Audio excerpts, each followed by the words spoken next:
Ndị be anyị bịanụ ka anyị gwọọ ọbacha mkpụrụ mgbo agwọla agwọ, ya wụ ọbacha mmiri agbara n'anwụ ọkpọọ nkụ.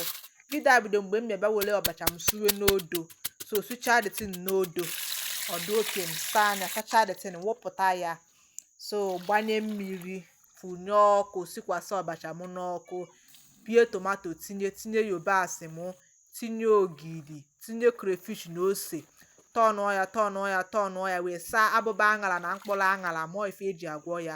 Then ohego m wefụta ya wunye n'odo m ga-agwọ ya.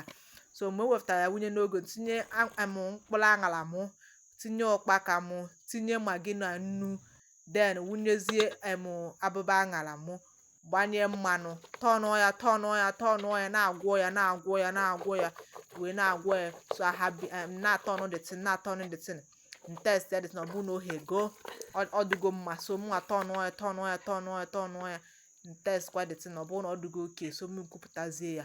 So ndị be anyị na-ene ọbacha agwọla agwọ, oriri ọhị ọhị, oriri ọhị ọhị, alụlụ ewo afọ alụwo mo.